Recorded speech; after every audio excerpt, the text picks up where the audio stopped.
The day we all knew was coming has arrived, with Xbox raising the price of the Game Pass Ultimate and PC Game Pass plans. Welcome to Inside Games, the only game news channel brave enough to have told you to enjoy it while it lasted. Yeah, it was good. There were good days when Xbox was burning cash to acquire customers, but man, once that Activision acquisition went through, the fun stopped there. There is some good news here, though. There are more games in the catalog, or there are more games coming to the catalog, and we get universal cloud streaming. That applies to everything now. But yeah, the price hike stings. Yeah, this one's not good. Xbox announced a 50% increase in price for their Game Pass Ultimate tier, which is jumping from $20 to $30 a month. Yeah, that's in the United States, obviously.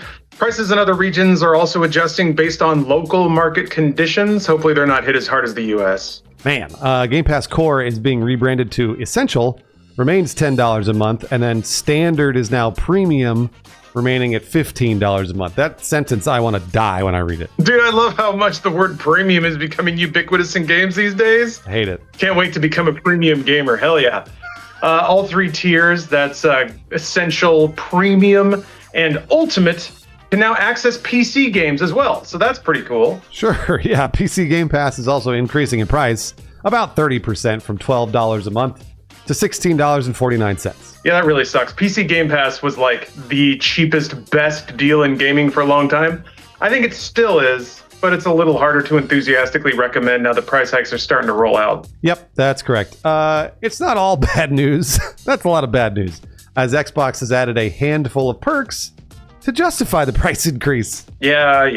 Now, like we said, now every tier gets access to unlimited cloud gaming, as much cloud as you can handle. And the ultimate tier, the streaming quality has been upgraded to 1440p. All right. Ultimate will also include membership in Fortnite Crew, which is $12 a month. That gives players access to the Fortnite Battle Pass, 1,000 V-Bucks a month if you're addicted to V-Bucks, and then other benefits. Yeah, other benefits. Who knows what those are? Ultimate also includes EA Play and now Ubisoft Plus Classics, in addition to the Ubisoft catalog that was already a part of PC Game Pass. So there's a ton of sort of older Ubisoft games that are now going to be part of the plan. Okay. The new tiers also come with a revamp of Xbox Rewards. Each tier is now capped per year on the amount of value of points you can redeem through the Xbox Store. Yeah, this is not so great.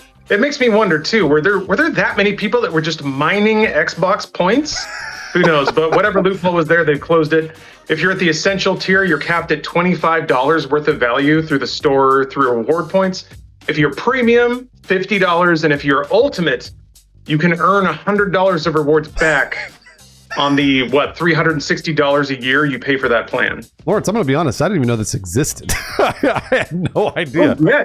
How did you not, man? Xbox Rewards, they like slam you with notifications. Every time you log in, you just earn some points. Ba-dink. I just close that window as fast as I can. Each tier now also multiplies the points you earn. So Essential multiplies it by 1x, Premium is 2x, and Ultimate is 4x. Yeah, cool stuff. And while this wasn't explicitly announced today, because they probably didn't want to talk about it, Xbox has quietly removed the ability to redeem reward points for Game Pass plans. Oh. So in the past, if you were like following it, if you did all the quests, if you jumped through all the hoops, logged into the website, tapped the buttons, you could earn enough reward points to buy Game Pass every month just with points, just by playing games. Pretty cool, but no more. Oh man, that actually sucks that you can't do that anymore. That's a cool feature. You can still redeem points for gift cards, redeem those for Game Pass, but it seems the exchange is worse.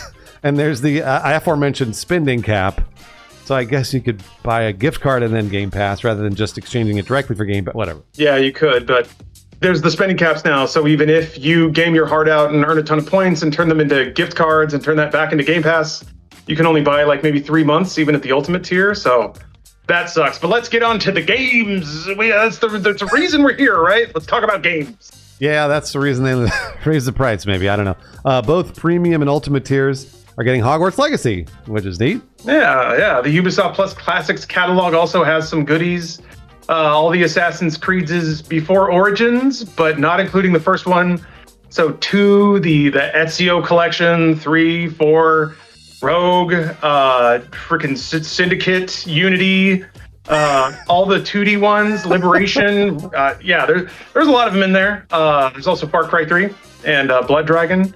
Trials is in there, so just a bunch of games from Ubisoft's heydays in the 2010s, really. Okay, a handful of deep cuts are coming to the premium tier on PC as well. That's Fallout 1 and 2, Quake 4, Return to Castle Wolfenstein, Diablo 4, and Warcraft 1 to 3. Yeah, presumably PC Game Pass will get Ubisoft Plus Classics and these other editions as well.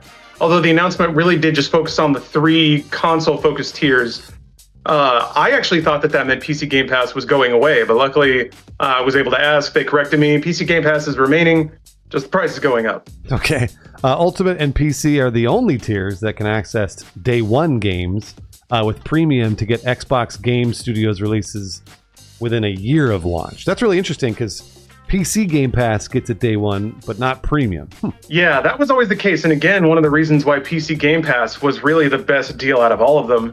Again, it still is, even at $16.50 a month, but woof, that means the ultimate version, the PC and console day one, is $30 every month. 2 months, and you basically buy yourself a AAA game. I don't know if Xbox is going to be releasing premium games at the cadence to justify that cost anymore. I would agree. You still need at least the essential plan to access multiplayer games on console, of course. And then Xbox last increased Game Pass prices and shuffled their tier branding in July of 2024. That was last year. And I remember Lawrence and I were saying there's another increase coming. I actually thought they would increase it earlier. I thought it was going to happen earlier than this. So whatever, we cashed in for the last year. Yeah, that's the name of the game is enjoy the cheap gaming while it's there, because it's never going to last. That's always the game plan, right? You burn money to acquire the market, and then once you have the market, then you raise your prices to cash back in. So I don't know. For just kind of transitioning here to general opinion stuff, for as much as this announcement likes to tout player choice and like spending only on what you use, a lot of this seems to be asking you to pay for bundled services that you individually likely won't use.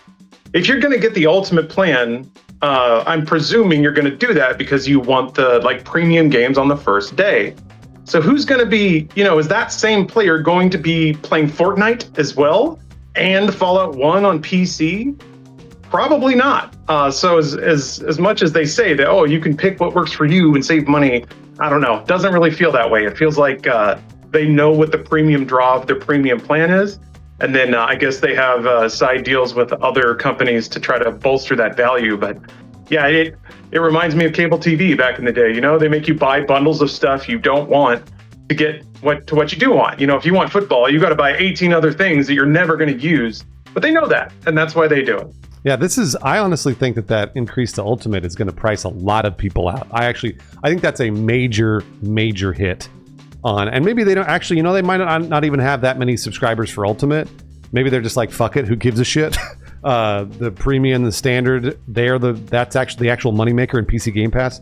But Ultimate at $30 a month, that's eye-watering. I'm like, no thank you. $20 was a lot, but that was, like you said, 3 months, 3.5 months, and you paid for a AAA. $30, that's 2.5 months, that's it. I was just like, well, fuck it, I'll just buy the game. So that, again, they kind of know what they're doing, but this is shitification at its very best. Yeah, the math gets a lot fuzzier. Essentially, it means you have to, if you want to derive value out of it, you basically have to base all of your gaming off the games on that service. And I don't think that should be what it is. It should be a service that makes the things you already play a lot cheaper or easier to get to, versus, well, I'm in this for $30 a month. I guess I need to play Fortnite. I guess I need to play all these other games. I don't know about that. Now, when there is a premium release, I can still see a vision of buying 1 month of Game Pass at a time. But this is something I noticed too, because I'm telling on myself here a little bit. I guess, hashtag disclosure. I was at least a part of Xbox's PC Game Pass partner program, which is essentially they would send me 1 Game Pass code a month in exchange for just disclosing that they sent me that. So there's your disclosure. But what I noticed most recently when I redeemed a 1 month PC Game Pass code, they forced me to turn on subscription billing. Whereas in the past, it was a little toggle you could just toggle off. So they're starting to get into that kind of dark pattern territory where they want you to get in, they want you to put down a credit card, They want you on recurring billing, and then they want you to forget about it, I think, which is kind of contrary again to the idea that they want you using the plan a lot all the time. No, this is, Lawrence, this is something that I've noticed on literally every subscription service recently. And obviously all of them are raising prices. Disney Plus, Hulu, they're all raising prices, and they're all doing exactly this. They want us to forget. And it's weird because when you sign up and you realize, like, if you start to kind of think about it a little bit and you realize that they want you to forget, it makes me angry. And then I go, you know what? I don't want to give you my money because you're trying to fuck me. Like, you're like actively trying to. So like, if they weren't doing that before and they're doing that now, gosh, man, that's the worst. Yeah, I was curious what the rollout for the Xbox ROG Ally was going to be. We read in the announcement that it's going to have a 3-month Game Pass code. Pretty easy to see somebody booting up the ROG Ally, redeeming that code, and then as part of that checkout flow, they have to put down a credit card, they have to enable automatic billing. But there's two sides to that. Part of me is like, that's pretty scummy, and I wish they didn't do that. The other part of me thinks, well, if this is the first PC, air quotes PC, people get, then they do have access to a pretty righteous catalog of games right from the start, and some real classic heaters in the PC catalog. Things like Fallout 1 and 2, Warcraft 1 and 2. It's pretty cool to think about somebody who, wasn't really into PC back in the 90s, now having access to all those legacy games through this device that can be accessed like a console. And I don't know if we know that if it's a Game Pass Ultimate code or a PC Game Pass code that comes in the ROG Ally, I'm going to guess it's Ultimate because they probably want everybody at that tier. But I still think an ROG Ally with a PC Game Pass subscription is still a fantastic value. Same with Steam Deck or any handheld PC for that matter. You have a very powerful gaming handheld at a very attractive price point. Maybe not so much the ROG Ally, talking more the Steam Deck in that regard. But it still works, man. It's all PC. So it takes, as usual, I think, especially with the PC ecosystem, it takes a little bit of savvy, but you can save a lot of money and play a lot of fantastic games. That's true. They don't have to change the sign-up flow, though. They could just give you the 3-month code and be like, okay, well, at 3 months, you're done. And then whatever, it pops up on the ROG Ally and says, you don't have Game Pass anymore. And I'm like, well, darn it. Instead of automatically enrolling you and making you put your credit card down and doing the whole deal. So that I you know what? Hey, if Microsoft is listening, maybe turn that off. Maybe don't do that. That would be nice. It would be nice. And it was real chill for a while there, But yeah, the Activision bucks have gone out the window, and instead we got screws getting turned because revenue got to go up. The last observation about this that I think is genuinely cool is now cloud streaming is available for every tier without limits. And I think that's what's really necessary to make people understand the everything is an Xbox drive that they're on right now. If you're playing on your console and then you go to your ROG Ally and there's a game in your recently played that is a console exclusive, say you're playing Fusion Frenzy or Lost Odyssey, in my case, or something like that, you're on your Odyssey that doesn't support console games, but you just be like, I want to play that, and then it fires it right up through cloud streaming, then I can kind of get it. Now they have the technology and the distribution platforms to ensure some manner of total backwards compatibility and platform unification. And I think that's been the vision of Xbox for a while, is this hybridization of the PC ecosystem and the console ecosystem. And now the cloud streaming is sort of bridging that gap. I can see it working. But then again, that's very dependent on the internet quality that anyone has. And if you're in rural United States, that probably means nothing to you. And all the stuff that you're describing, Lawrence, we are now paying for it, like hard. Like this is before we could be like, oh, Xbox Game Pass, best deal in gaming, like easily. When I was saying it was $10 a month, I was like, no, oh my gosh, like 100 games a month, that's amazing. I can't say that anymore. Like this is, there are other subscription services, obviously PlayStation, all that shit, and they're all expensive. So for me, this doesn't really feel like I can recommend this. I can be like, yeah, there's a lot of games on there, but it's $30 a month. So buy a month, I guess. I don't, like that's sort of the thing. And then hopefully, and then as soon as you sign up, cancel. That's always my advice to everybody for like Ubisoft. Whenever I sign up for Ubisoft Plus, I'd be like, sign up for Ubisoft Plus and literally immediately cancel it. So that way I don't forget. It cancels after a month. That would be my recommendation now for Game Pass. Whereas before, if you got looped into $10, it's like, well, whatever, fucking 3 months, 4 months of $10, no big deal. Yeah, I agree 100%. Make them earn your business. And then at this point, yeah, I think PC Game Pass is the only service that I would recommend. But again, that comes with caveats because there's some, the PC space can be a little hinky dinky. It's not super easy to know what to do or what to buy. But if you're ready to make that jump and you've done that research, then I think you can still play a whole lot of games for not very much money. And as long as you're hawkish about the amount you spend and the amount of time you're spending on that service, I think you can still, in a given month that Xbox has a big release, get 1 month of PC Game Pass, immediately cancel it, play the game, finish it in 2 weeks, maybe spend the rest of your time checking out some other things on the catalog. And if it doesn't enrapture you, then don't keep paying for it. Yep. I'm going to say we told you so because we told you so. Inside Games was warning you the entire time. The call was coming from inside the house. And now they've raised the prices. So be careful out there. Yeah, mostly we just wanted everyone to savor the good days while they were around. And I think to some degree they still are, but again, it's just all on PC. And that's a drum we've been banging a lot here. PC is the investment platform right now. And if we're lucky, it will remain that way for a few more years. But eventually that enthusiasm will wane. But play the cheap games while they're there. Yeah, that's true. Thank you very much for watching Inside Games. As always, please hype the video, ? Figure out how to hype the video on YouTube. I feel like it is helping us. We are getting recommended more, and the views have gone sort of back up a little bit, so we appreciate it.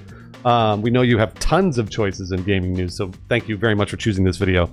Some folks have actually taken it to the next level and decided to support us through Patreon.